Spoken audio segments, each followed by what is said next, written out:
நன்மையா எஜுகேஷன் சார்பாக அனைவருக்கும் வணக்கம். இன்றைய நாளேடுகளான தி இந்து தமிழ் நாளிதழ் மற்றும் தினமணி நாளிதழ் ஆகியவற்றிலிருந்து எடுக்கப்பட்ட செய்தி குறிப்புகளை நம்ம டிஎன்பிசி எக்ஸாம் பாயிண்ட் ஆஃப் வியூவில் தொடர்ச்சியாக பார்க்க போகிறோம்.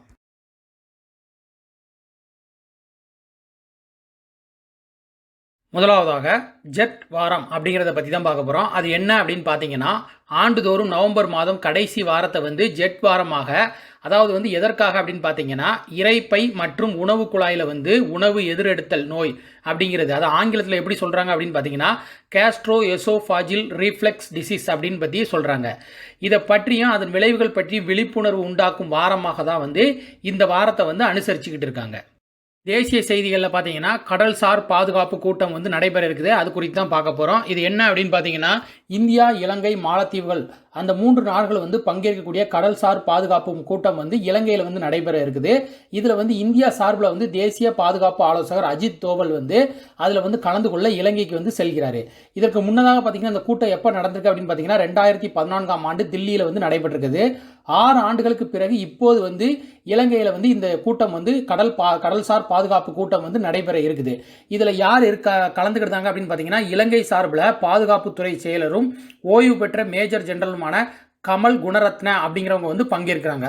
மாலத்தீவுகள் சார்பில் யார் பங்கேற்கிறாங்க பார்த்தீங்கன்னா, அந்நாட்டினுடைய பாதுகாப்புத்துறை அமைச்சர் மரியா திதி அப்படிங்கிறவங்க இந்த கூட்டத்தில் பங்கேற்காங்க.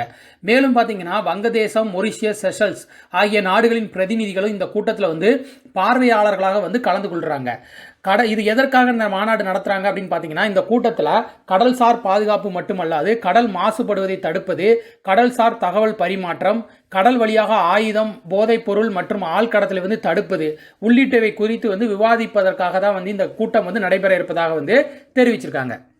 அடுத்ததாக பார்த்தீங்கன்னா, அடுத்த ஆண்டு முதல் தாய்மொழியில் பொறியியல் கல்வி அளிக்கப்படும் அப்படிங்கிறது மத்திய கல்வித்துறை தெரிவிச்சிருக்காங்க.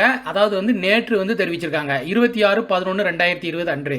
அவங்க என்ன சொல்லியிருக்காங்க அப்படின்னு பார்த்தீங்கன்னா, நாட்டின் சில குறிப்பிட்ட ஐஐடி மற்றும் என்ஐடி கல்வி நிலையங்களில் வரும் கல்வியாண்டு முதல் தாய்மொழியில் பொறியியல் பட்டப்படிப்புக்கான பாடத்திட்டம் அறிமுகம் செய்யப்படும். இது புதிய கல்விக் கொள்கையில் தெரிவிக்கப்பட்டது. அதனுடைய அடிப்படையில் இதை இந்த நடைமுறையை செயல்படுத்த இருக்காங்க அப்படிங்கிறதுக்கு திட்டமிட்டிருக்கதாகவும் சொல்லியிருக்காங்க. எஃப்சி கோலி அப்படிங்கிறவங்க மறைஞ்சிருக்காங்க. அது குறித்து தான் பார்க்க போகிறோம். இவங்க என்ன அப்படின்னு பார்த்தீங்கன்னா, இந்திய தகவல் தொழில்நுட்பத்துறையின் தந்தையாக அறியப்படுபவராக இருக்கிறாரு. டாடா கன்சல்டன்சி நிறுவனத்தின் முதல் தலைமை செயல் அதிகாரியாக இவர் இருந்திருக்காரு. இவருடைய முழு பெயர் என்ன அப்படின்னு பார்த்தீங்கன்னா ஃபக்கீர் சந்த் கோலி அப்படிங்கிறது தான் இவருடைய முழு பெயராக அறியப்படுகிறது.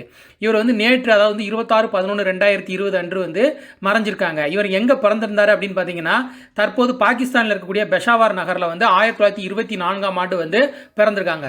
இவர் பார்த்தீங்கன்னா 1951ஆம் ஆண்டு டாடா எலக்ட்ரிக் நிறுவனத்தில் சேர்ந்திருக்காரு. பின்னர் பார்த்தீங்கன்னா மென்பொருள் சேவைகள், ஆலோசனை சேவைகளுக்காக டாடா கன்சல்டன்சி சர்வீஸ் 1968 தொடங்கியிருக்காங்க. அப்போது அதனுடைய பொது மேலாளராக நியமிக்கப்பட்டு முழு பொறுப்பும் அவர்கிட்ட அளிக்கப்பட்டிருக்குது. அதன் பின்னர் பார்த்தீங்கன்னா படிப்படியாக நிறுவனத்தை வளர்ச்சி பாதைக்கு இட்டு சென்றிருக்காரு. நாட்டின் தகவல் தொழில்நுட்பத்துறைக்கும் அவர் வித்திட்டு இருக்காரு. இவர் 1999ஆம் ஆண்டு 75வது வயதில் ஓய்வு பெற்றிருக்காரு.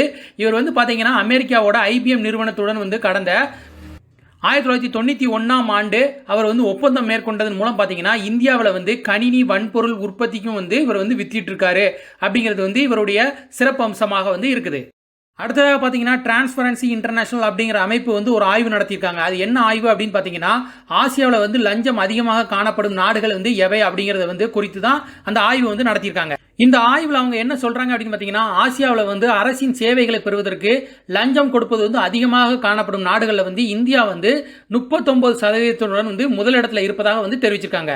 இதற்கு என்ன காரணம், ஏன் அப்படி லஞ்சம் கொடுக்குறாங்க அப்படின்னு பார்த்தீங்கன்னா, அரசின் சேவைகளை பெறுவதற்கு சிக்கலான வழிமுறைகள் காணப்படுகிறது.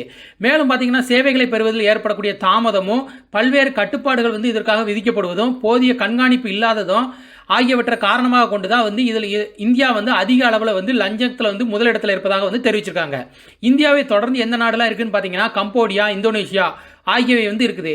மேலும் பார்த்தீங்கன்னா மாலத்தீவுகள், ஜப்பான் ஆகிய நாடுகள் குறைந்த அளவில் லஞ்சம் புழங்குவதாக தெரிவிச்சிருக்காங்க. அடுத்ததாக பார்த்தீங்கன்னா அகில இந்திய தேர்தல் அதிகாரிகள் மாநாடு வந்து நடைபெற்றிருக்குது. அது குறித்து தான் பார்க்க போகிறோம். இது எங்கே நடைபெற்றிருக்கு அப்படின்னு பார்த்தீங்கன்னா குஜராத் மாநிலம் கெவாடியா அப்படிங்கிற இடத்துல வந்து நடைபெற்றிருக்குது. 80வது அகில இந்திய தேர்தல் அதிகாரிகள் மாநாட்டில் வந்து நிறைவு நிகழ்ச்சியில் பிரதமர் அவர்கள் வந்து காணொலி முறையில் வந்து உரையாற்றிருக்காங்க. அப்போது அவங்க வந்து என்ன சொல்லியிருக்காங்க அப்படின்னு பார்த்தீங்கன்னா, நாட்டில் வந்து குறிப்பிட்ட சில மாத இடைவெளியில் வந்து ஏதாவது வந்து ஒரு தேர்தல் வந்து நடைபெறுவது வந்து வளர்ச்சி பணிகளை வந்து பாதிக்கிறது. அதனால் பார்த்தீங்கன்னா ஒரே நாடு ஒரே தேர்தல் என்பதற்கு அதை வந்து வலியுறுத்தி சொல்லியிருக்காங்க. மேலும் என்ன சொல்லியிருக்காங்க அப்படின்னு பார்த்தீங்கன்னா, ஒரே நாடு ஒரே தேர்தல் என்பது வந்து விவாத பொருள் அல்ல, இந்தியாவுக்கான தேவை என்பதை வந்து வலியுறுத்தி அவங்க வந்து சொல்லியிருக்கதாக வந்து குறிப்பிட்டு சொல்லியிருக்காங்க. உலக செய்திகளில் பார்த்தீங்கன்னா யூனிசெஃப் வந்து ஹெச்ஐவி பாதிப்பு குறித்து ஒரு அறிவிப்பு வெளியிட்டிருக்காங்க. அதில் என்ன சொல்லியிருக்காங்க அப்படின்னு பார்த்தீங்கன்னா, ஹெச்ஐவினுடைய தலைமை செயல் அதிகாரி ஹென்ரிட்டா ஃபோர் அப்படிங்கிறவங்க வந்து இது குறித்து என்ன சொல்லியிருக்காங்க அப்படின்னு பார்த்தீங்கன்னா, எய்ட்ஸ் நோயை ஒழிப்பதற்காக வந்து யூனிசெஃப் வந்து பல ஆண்டுகளாக வந்து போராடி வருகிறது. ஆனால் அந்த நோயால் வந்து சிறுவர்கள் பாதிக்கப்படுவதும் உயிரிழப்பதும் வந்து இன்றும் தொடர்கிறது. கடந்த ஆண்டில் மட்டும் பார்த்தீங்கன்னா சுமார் 3.2 லட்சம் பேர் குழந்தைகள் மற்றும் சிறுவர்கள் வந்து ஹெச்ஐவி தொற்றுக்கு வந்து ஆளாயிருக்காங்க. அவர்களில் பார்த்தீங்கன்னா 1.1 லட்சம் பேர் வந்து அந்த நோயால் பாதிப்பால் வந்து உயிரிழந்திருக்காங்க. அதாவது பார்த்தீங்கன்னா சராசரியாக 100 வினாடிகளுக்கு ஒரு சிறுவர் வந்து நோய் தொற்றால் பாதிக்கப்படுகிறார்கள் அப்படிங்கிறத வந்து அவர் வந்து தெரிவிச்சிருக்காரு. அடுத்ததாக பார்த்தீங்கன்னா டொனால்டு ட்ரம்ப் அவர்கள் வந்து ஒரு நபருக்கு வந்து பொது மன்னிப்பு வழங்கியிருக்காங்க. அது யாருக்கு என்ன அப்படிங்கிறத பற்றி தான் பார்க்க போகிறோம். கடந்த 2016 அதிபர் தேர்தலில் பார்த்தீங்கன்னா ட்ரம்ப்புக்கு ஆதரவாக வந்து ரஷ்யா செயல்பட்டதாக வந்து கூறப்படும் குற்றச்சாட்டு விசாரணையின் போது பொய்யான தகவல்களை வந்து அளித்ததாக முன்னாள் தேசிய பாதுகாப்பு ஆலோசகர் மைக்கேல் ஃப்ளின் அப்படிங்கிறவங்க மீது குற்றச்சாட்டு வந்து உறுதி செய்யப்பட்டிருக்குது. எனினும் பார்த்தீங்கன்னா இப்போ ட்ரம்ப்பை வந்து பதவியிலிருந்து அகற்றுவதற்காக எதிர்க்கட்சி எம்பிக்கள் செய்த சதி வேலையால் தான் அவர் மீது வந்து குற்றச்சாட்டு வந்து உறுதி செய்யப்பட்டிருக்குது. எனவே அவருக்கு வந்து பொது மன்னிப்பு வழங்கப்பட்டுள்ளதாக வந்து ட்ரம்ப் அவர்கள் வந்து தெரிவிச்சிருக்காங்க. ஸ்காட்லாந்து நாட்டில் வந்து பார்த்தீங்கன்னா பீரியட் ப்ராடக்ட்ஸ் பில் அப்படிங்கிற ஒரு பில்லுக்கு வந்து சட்டம் வந்து ஏற்றிருக்காங்க. அது என்ன அப்படிங்கிறத பற்றி தான் பார்க்க போகிறோம். அதாவது வந்து பார்த்தீங்கன்னா பெண்கள் சிறுமிகளுக்கு வந்து இலவசமாக சானிட்டரி பொருட்களை வழங்குவதை வந்து இந்த ஸ்காட்லாந்து அரசு வந்து இந்த சட்டத்தை வந்து ஏற்றிருக்காங்க. இந்த சட்டம் பார்த்தீங்கன்னா 24/11/2020 அன்று ஒரு மனதாக வந்து நாடாளுமன்றத்தில் வந்து நிறைவேற்றப்பட்டிருக்குது. உலகிலே பார்த்தீங்கன்னா சானிட்டரி நாப்கின்கள் உட்பட சுகாதாரத்தை வந்து பேண உதவும் பொருட்களை வந்து இலவசமாக வழங்கும் முதல் நாடு அப்படிங்கிற பெருமையை வந்து ஸ்காட்லாந்து வந்து பெற்றிருக்குது. இதுக்கு முன்னாடி பார்த்தீங்கன்னா 2018ஆம் ஆண்டு முதலாக பள்ளி மற்றும் கல்லூரிகளை வந்து மாணவிகளுக்கு வந்து இலவச நாப்கின்கள் வழங்கும் திட்டத்தையும் வந்து ஸ்காட்லாந்து வந்து கொண்டு வந்திருக்கிறது வந்து குறிப்பிடத்தக்கது. விளையாட்டு செய்திகளில் பார்த்தீங்கன்னா அர்ஜென்டினா அணி கால்பந்தாட்ட களத்தில் வந்து கொடிகட்டி பறந்தவரான டிகோ மரடோனோ அப்படிங்கிறவங்க வந்து மறைஞ்சிருக்காங்க.